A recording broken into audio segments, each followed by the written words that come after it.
राधे राधे, जय श्री कृष्ण, जय एकादशी माँ। प्रिय भक्तों, यदि आप मेरे चैनल पर नए हैं तो कृपया करके इसे सब्सक्राइब और नोटिफिकेशन बेल पर क्लिक जरूर कीजिएगा ताकि आगे आने वाली सभी कथा, कहानी व विधि के बारे में आप जान सके। चलिए शुरू करते हैं। आषाढ़ मास में कृष्ण पक्ष की एकादशी तिथि को योगिनी एकादशी कहा जाता है। यह एकादशी दो महत्वपूर्ण एकादशियों यानी कि निर्जला और देवशनी के एकादशी के बीच में पड़ती है।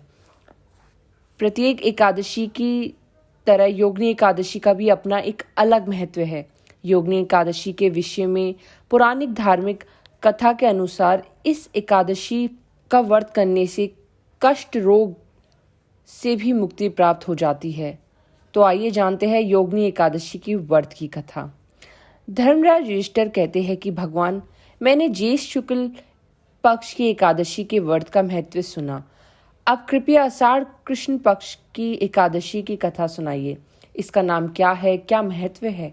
तब भगवान श्री कृष्ण कहने लगे कि राजन, आषाढ़ मास कृष्ण एकादशी को योगिनी एकादशी कहा जाता है। इसके व्रत से समस्त पाप नष्ट हो जाते हैं। यह एकादशी तीनों लोकों में प्रसिद्ध है और इस लोक में भोग और परलोक में भी मुक्ति देने वाली है। ये तीनों लोकों में प्रसिद्ध है। मैं तुमसे पुराणों में वर्ण की कथा आज तुम्हें सुनाता हूँ। तब भगवान श्री कृष्ण योगिनी एकादशी की कथा सुनाते हुए कहते हैं कि स्वर्गधाम की अलकापुरी नामक नगरी में कुबेर नाम का एक राजा रहता था। वह शिव भक्त और प्रतिदिन भगवान शिव की पूजा आराधना किया करता था। हेम नाम का एक माली प्रतिदिन पूजन के लिए उसके यहाँ फूल लेकर आया करता था। हेम की पत्नी बहुत ही सुंदर थी। एक दिन वह पूजा के लिए मानसरोवर से पुष्प लेने गया, परंतु वह पुष्प लेकर अपनी स्त्री से रमन करने लगा। इधर राजा फूलों के लिए दोपहर तक उसकी राह देखता रहा। अंत में राजा ने अपने सेवकों को आज्ञा दी कि तुम लोग जाकर माली के ना आने का कारण पता करो, क्योंकि वह अभी तक पुष्प लेकर नहीं आया है। सेवकों ने आकर राजा को बताया कि महाराज, वह पापी अत्यकामी अपनी स्त्री के साथ विनोद और रमन कर रहा है। यह सुनकर कुबेर ने क्रोधित होकर उसे बुलाया।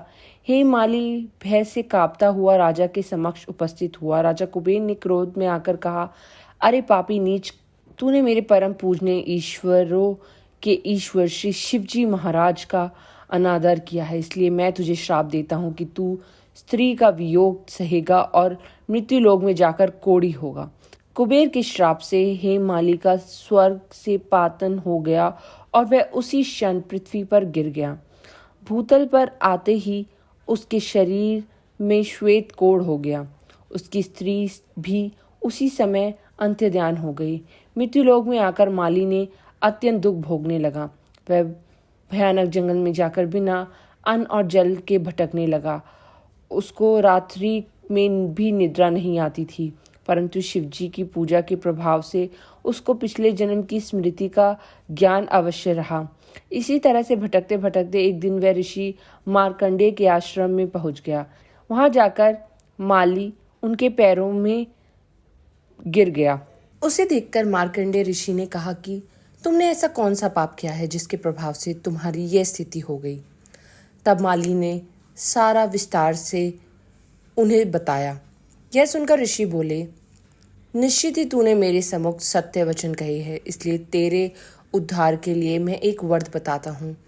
माली को श्राप मुक्त का उपाय बताते हुए ऋषि मार्कंडेय कहते हैं कि यदि तू आषाढ़ मास के कृष्ण पक्ष की योगिनी नामक एकादशी का व्रत विधि पूर्वक करेगा तो तेरे सारे पाप नष्ट हो जाएंगे।